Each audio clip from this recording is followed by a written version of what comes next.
Hi, I'm Sarah Catherine Gutierrez, one of the co-founders of Save 10, a campaign to empower Arkansas women to save 10% of their income for life and retirement. And I'm Megan Godfrey with the Women's Foundation of Arkansas, a statewide organization dedicated to improving the economic mobility for women and girls. Pressing play on this video could truly change your life. My co-founder of Save 10, Stephanie Matthews, and I set a goal that 10,000 women in the state of Arkansas will commit to saving 10% for life and retirement.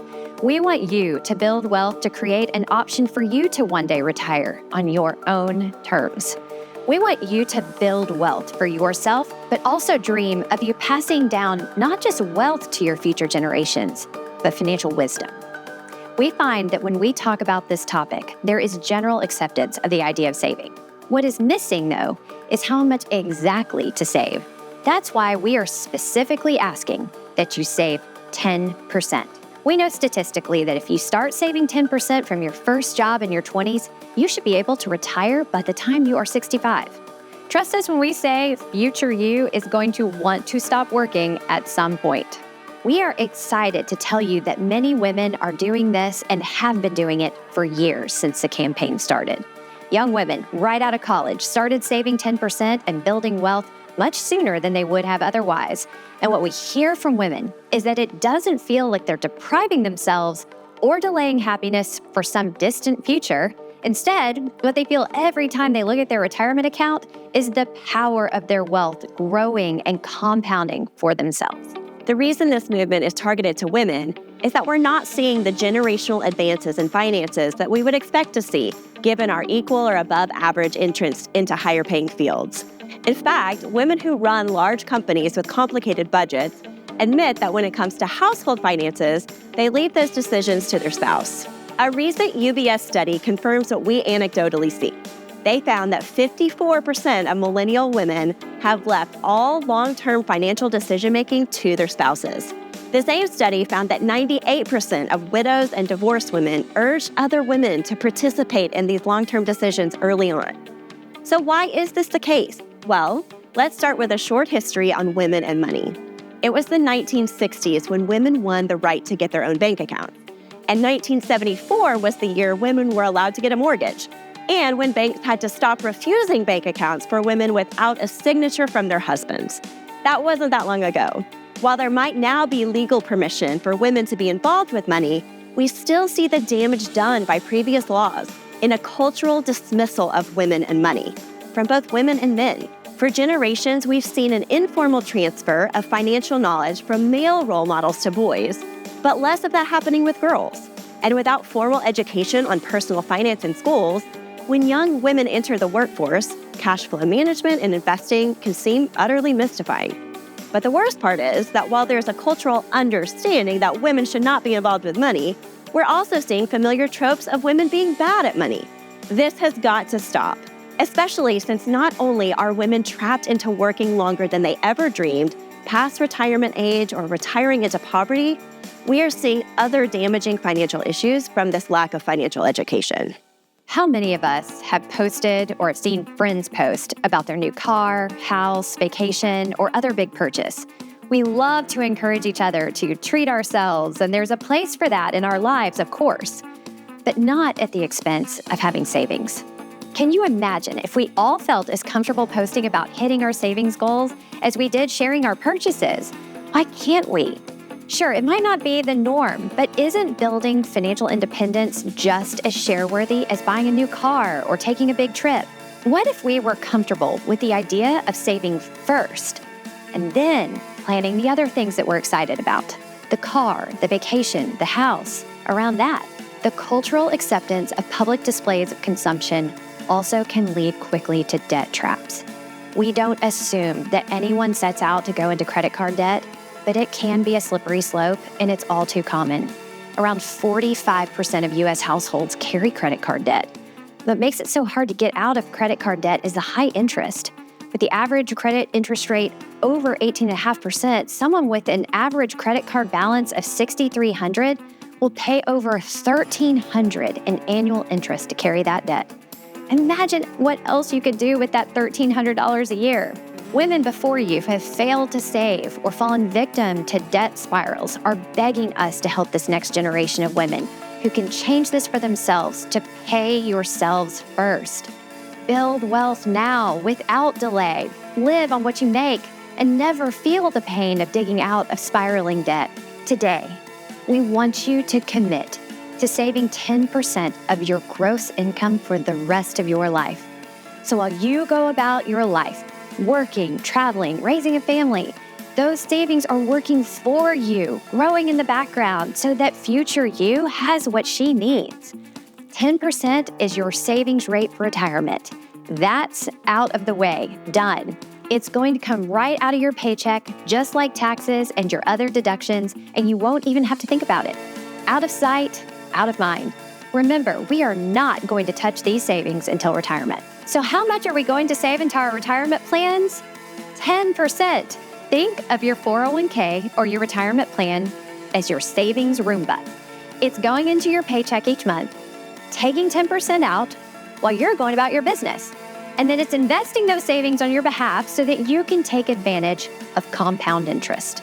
Most of you will have a retirement plan through work, likely called a 401k or 403b if you work for a nonprofit organization. And this is the moment you've been waiting for. You have this 10% number burned into your brain and you're ready to act. You get a form or access a portal where you have to enter how much you want to contribute to the retirement plan, and you will boldly enter 10%. If you change jobs, when you fill out the new form, it's 10%. If you open your own account, 10%. 10% is your life-changing number. If you don't have a retirement plan through your employer, or you have to wait 6 months or a year before you can participate, I still want you to think about saving 10%. If you have high-interest debt, like credit cards that need to be paid off, put your 10% toward that goal until you can contribute for retirement.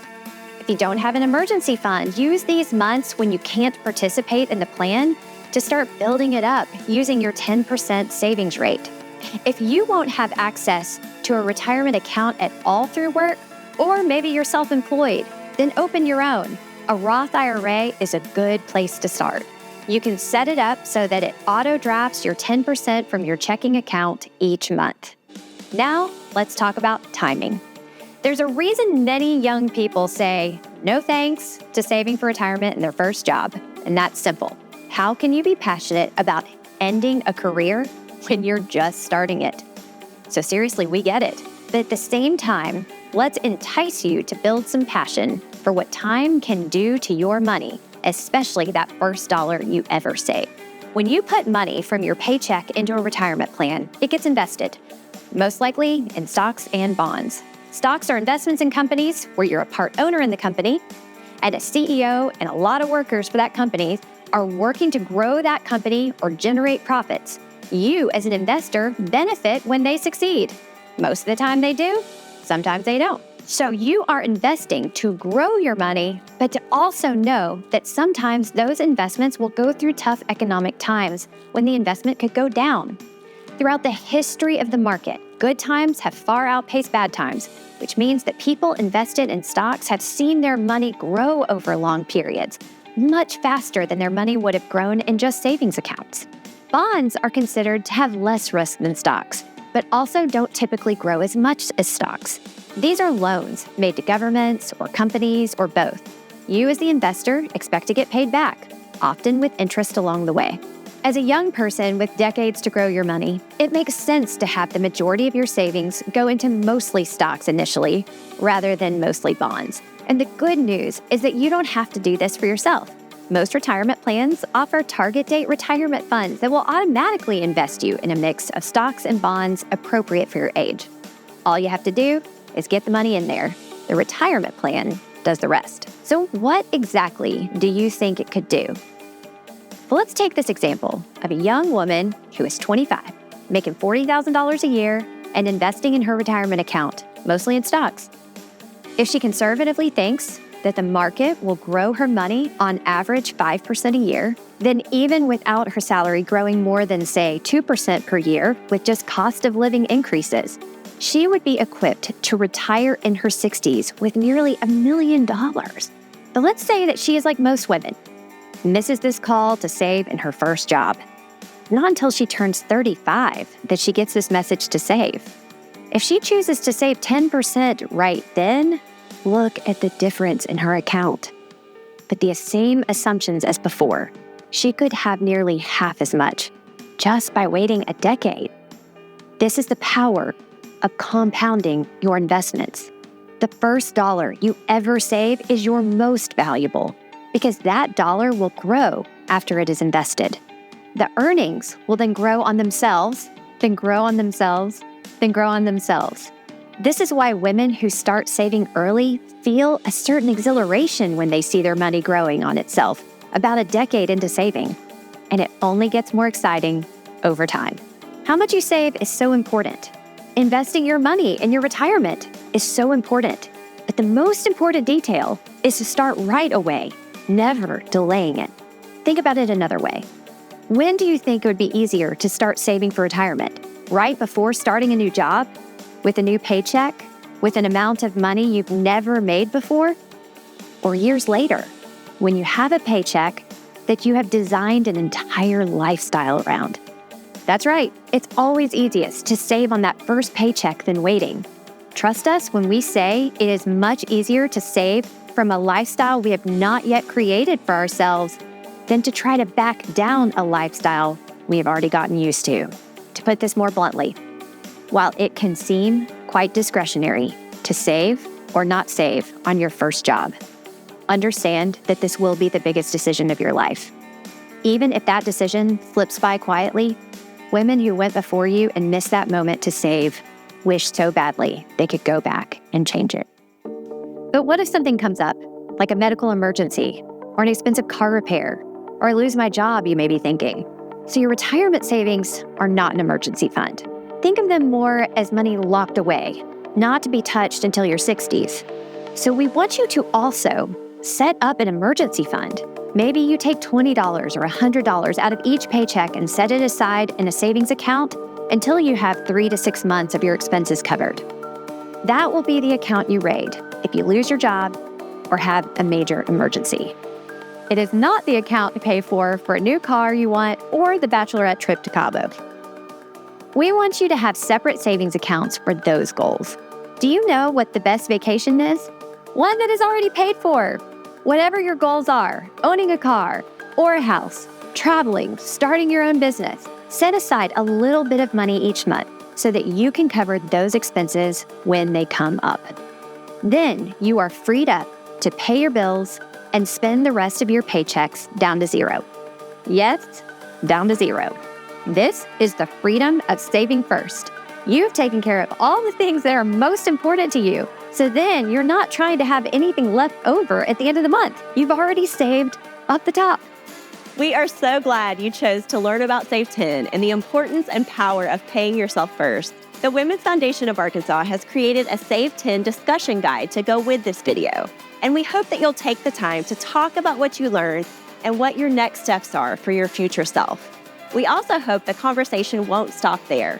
We want to break those habits of women not feeling comfortable or confident to discuss finances. Instead, we want you to talk about finances with the women in your life all the time. Consider starting a women's finance club to keep the conversation going. It's like a book club or a Bible study, but for finances. The WFA has created a leader's guide that will walk you through how and why to start a women's finance club. You can download it for free at womensfoundationarkansas.org/save10. If you're ready to join the army of Arkansas women who have committed to saving 10%, take the Save 10 commitment.